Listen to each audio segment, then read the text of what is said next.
Hester. I have also, now I made the joke about seeing Richie Flo in America's Got Talent, but I actually did see Chris Hester perform as a prize winner at Frisco's Got Talent. That was amazing to see. He had almost all singers to beat out and a ton of kids, and he did a fantastic job. Not to also mention, but I will, because I'm going to. He's a cop. Thank you for your service, sir. So he can make your ticket disappear. And finally, not only is he a bizarre mentalist and a police officer, he's also a very accomplished mask maker. He goes to the haunt conventions and sells amazing masks. So if you ever get a chance to go to Hester Manor and you're into some really, really awesome, spooky, creepy, amazing masks, go check him out there. Without another further ado, Mr. Chris Hester. Thank you.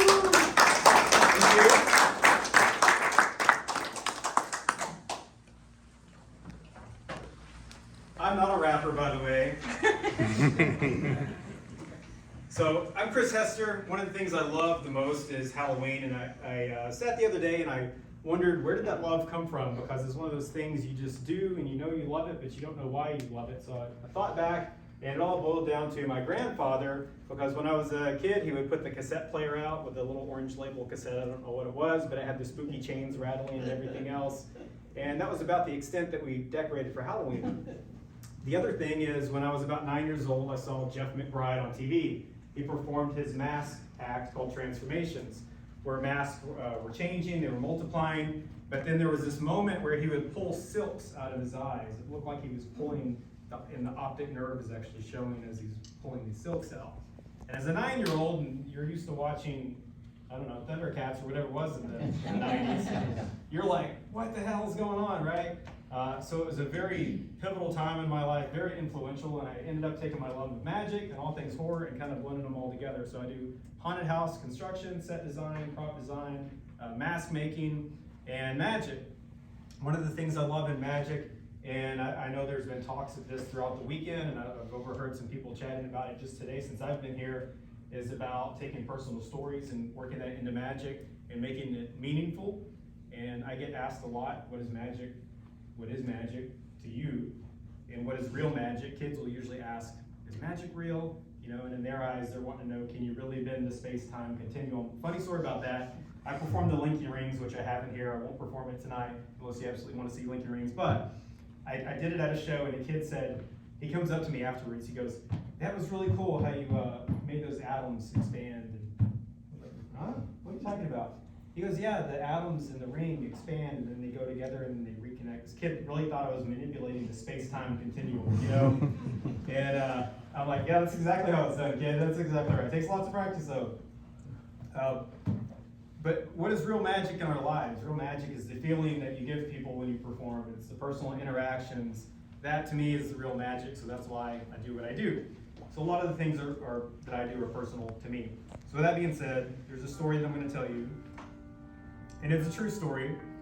My great-grandfather was one of two twins. Some of you have heard this story. Some of you are new faces here. So my great-grandfather, his name was Curtis Hester, or so we thought. I knew him as Curtis Hester up until about 2002 when he passed away. I was freshly out of high school. I graduated high school in 2001. I played guitar at his funeral. I remember him as the old frail man in the nursing home that we would go and see. He still had his wits about him. He didn't have any money to his name. He got a Social Security check for about $200 every month, which a 30-some-odd-year-old wife would show up and take the check. And that was the only time that she would see him. So he passes away, and someone comes up to us at the funeral and said, did you know he was married one time before he was married to your great-grandmother? We did not know that. And come to find out, that woman was murdered. She was the first victim of a murder in which a female suspect was convicted in Collin County but faced no jail time whatsoever. So the short version of the story is, Lavina Wilson has a child out of wedlock. She's 16, so her parents send her to an unwed mother's home, because how dare she, right? The only way to get out of the unwed mother's home was she had to get married. So my great-grandfather, who was around 19 at the time, decided he was going to marry this girl to help get her out of this home. And that's about all we know of that relationship. 2 weeks later, a woman shows up to a house in Fairview, Texas, so not far from here, between Allen and McKinney. I still live in Allen. And finds Lavina Wilson with a married man with her husband, but not my great-grandfather. So she was already running around with different people who were married. That woman chases her out into a cotton field and shoots her in the face with a .32 snub-nosed pistol. He never spoke of that incident. We didn't know that until we did all the research afterwards. So that's mystery number one. Mystery number two is he was one of 2 identical twins. And the identical twin's name was Virtus. And I always make a joke about it because at the time they probably didn't have ultrasound, and my great-grandmother thought she was having 1 kid, so she picked out the name Curtis, and oh, there's going to be 2. What do we do? I don't know what rhymes with Curtis. But it's actually spelled Verdise, which is a more common name of that era, the early 1900s. So he never spoke of that. Identical twin brother, think about that. You spend 16 years with this person, inseparable, could finish each other's sentences, and he dies from typhoid fever at the age of 16. He never spoke about it, and my grandfather didn't even know that he had a twin. So here's the real mystery. Being a police officer, I'm inquisitive by nature, so I start looking at ancestry, census records. I find a note scanned into Ancestry. It's handwritten by the family doctor. And it said that he tended to Curtis Hester's bedside for over a month before he passed away from typhoid fever. Curtis Hester is what's on the death certificate as dying at 16. Curtis Hester is who lived until 2002 and died at his 80s. So what ended up happening, I've decided, is that it really was Curtis that died, and Virtus lived on and took the name Curtis, and Virtus was the one that would become my great-grandfather. But did he live his life as a legally dead man? I don't know how that works, but there was a death certificate for him at the age of 16, and then when they went to do the death certificate, when he died in 2002, they said we can't do one because there's already a death certificate in his name. So how do you solve that mystery? But from the few surviving family members that are still left over, I've interviewed as many people as I can because I wanted to know as much as I could about these 2 individuals, and they were inseparable, and they would do these little rituals to prove how connected they were. They never claimed to be psychic, they never claimed to have intuitive powers, they weren't into spiritualism as far as I know, but they did do these tricks to convince people that they were so deeply connected, and I'm going to recreate one of those for you now. Are you a magician by chance? Excellent. Come on up. You don't have to.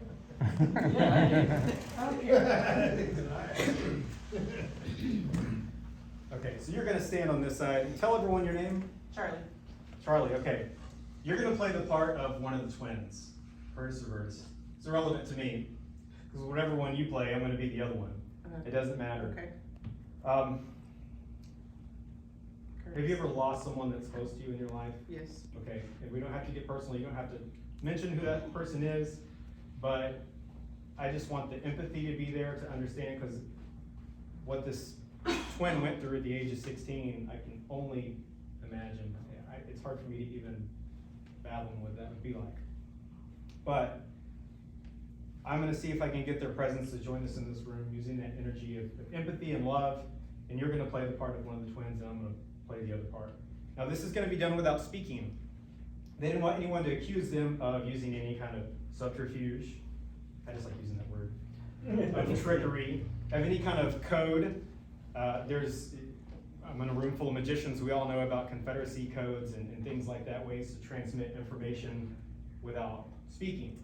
So they tried to create a way to do this, eliminating all of those potential methods. So they came up with this bell. So the way the game is going to work is I'm going to perform an action, I'm going to ring the bell. You're going to perform the same action, and then you're going to ring the bell. Okay? But before we start that, I'm going to do one other thing. Maybe. if I can find the chalk.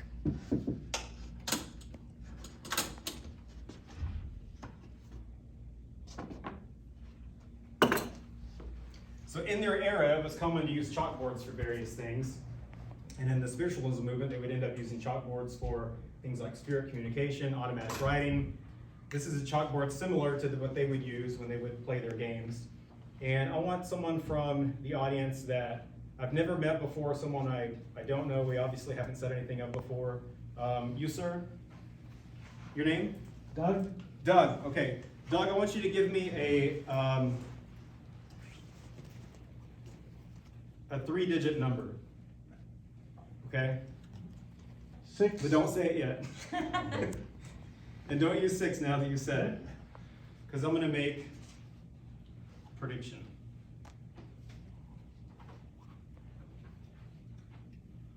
This would have been a lot easier if I would have brought my tripod stand that I forgot at home. So we're going to improvise.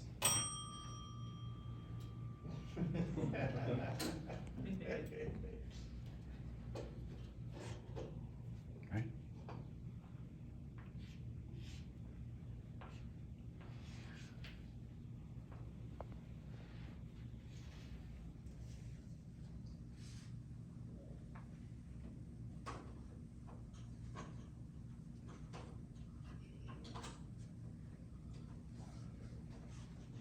Okay, Doug, give me the 3-digit number that you were thinking of. 287.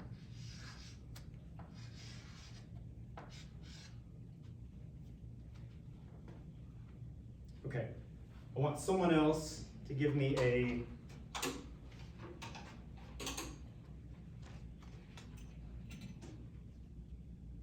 set of initials, but not yet.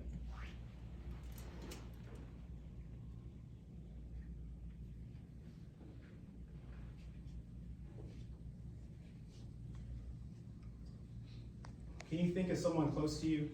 Yes. And think of their initials, but don't say them out loud yet, okay? Okay. And this is a person that's passed? No, they're still alive. Okay. Do you want me to pick someone that's passed? No, you don't have to. Okay.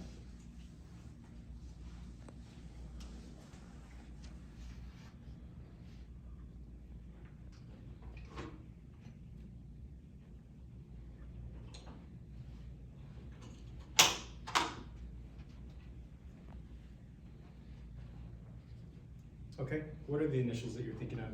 LMP.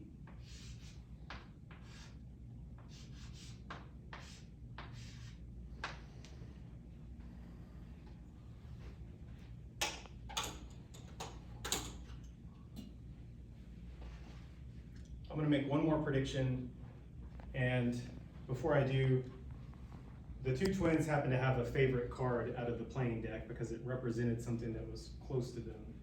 And that's actually what I'm gonna write down.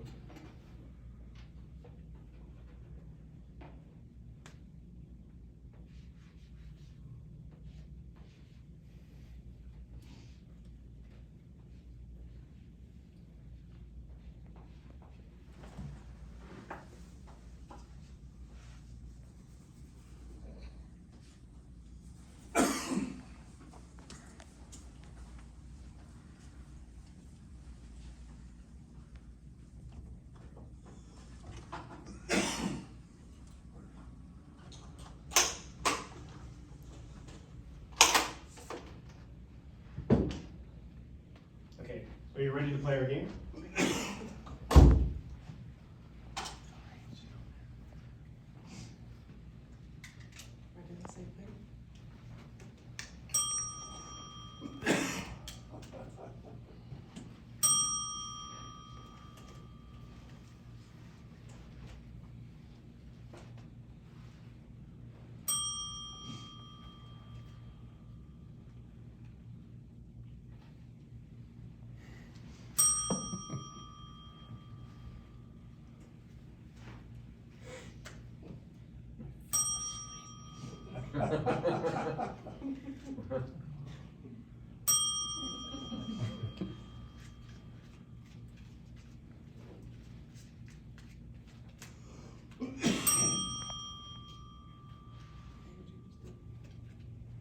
Did you get it?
Doug, did the number 287 mean anything to you?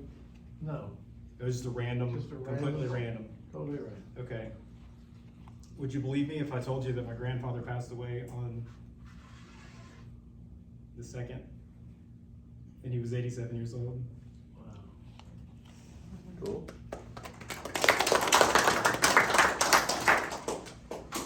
And the doctor that tended to him bedside had the initials LMP.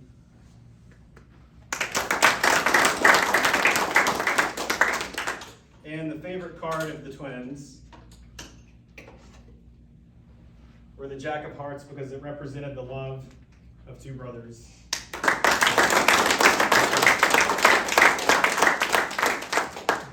Give Charlie a round of applause.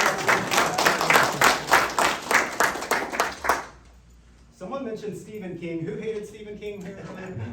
I thought I heard that. Yeah, there. Yeah. Okay. Yeah. Ta-da! Just for you. Probably just for you. Okay. Can we use you for this? I think it's meant to be. It's only fitting, right? Come on up. Okay. I want this to be subconscious, okay? So this is a book test, essentially, but opposed to a normal book test, you would glimpse a word. I want you to not look at a word consciously, but subconsciously you're going to see one. And the idea is that you'd be drawn to that word later on. So I'm going to flip through the book. I don't want you to pay attention to anything, but I just want you to your eyes to absorb all the words that are in there. So somewhere in there, you've seen a word, you just don't know what it is yet. Evelyn Wood speed reading class. Got it. Johnny Five, right? We all wish we could do that. Not everyone's gonna get that reference. This is something I've never performed before, but I thought this would be fun. If you've seen the Da Vinci Code, this is a cryptext, so there's only one combination, there's only one word that will open this up. And it's the word that it came with when I bought it, so I haven't changed it yet. So whatever that word is the word that opens this. I don't know if you want to try, you're more than welcome to test different combinations, see if it opens. I just want you to see that it doesn't open for just anything. It's not a gimmicked cryptext, it's legitimate. It's pretty hefty also, isn't it? Just like it Pretty is in solid. the movie, only heavier. Okay. Okay. I'm gonna see if you can be drawn to the word that you thought of earlier, okay? You just don't know you thought of it yet. So I'm gonna riffle through one of your favorite books by Stephen King, The Dark Half. You just tell me when to stop. Stop. Okay. You want to go further, or is that fine? That's fine. Okay. So I'm gonna pull the corner back. You're gonna glimpse at the page number and also the first word on the page that you see. Okay. Okay. Ready? Got it.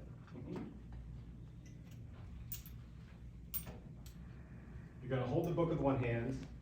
I want you to hold the cryptex with the other hand. Okay. Think of the word. I'm gonna try to get a sense of it. Think of the page number and the word. Page number and the word. Okay. Okay. This may not seem like much to you, but when I was a kid, I had a friend who was obsessed with manipulating time, pausing time.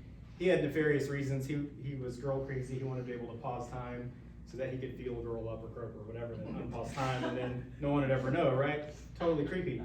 I was like, maybe you could use this for different reasons, like maybe some legitimate, some good reasons, right? But that's when I started studying it. And it's not so much pausing time or time travel, it's manipulating the sense of time. So even though time may not be changing, the perception of time is. So for you, it may not feel like anything, but it just happened. Okay? What was the word that you were thinking of? Actually, don't say it out loud. Tell me the page number. 110. Page number 110. Okay. Open the book to page 110. I'll hold the puzzle. Okay.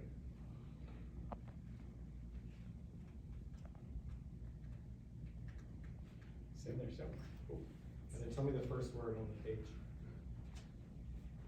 It's Go. missing.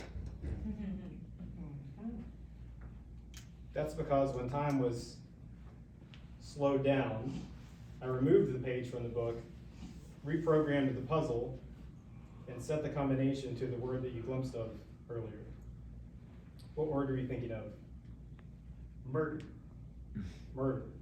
Oh, killer. I'm sorry. Killer. Killer. I post pretense now. Yeah. We can try murder. We can go with killer. Okay. Yeah. Would you like to set the puzzle to killer?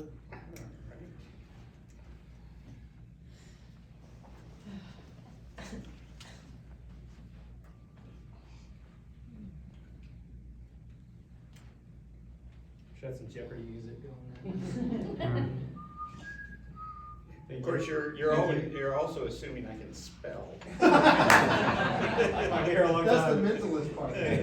Perfect shirt if you can't spell. There it is.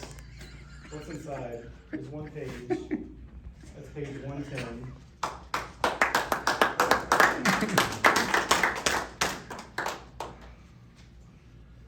We just confirm real quickly that that's a perfect match. That's a perfect match. There you go.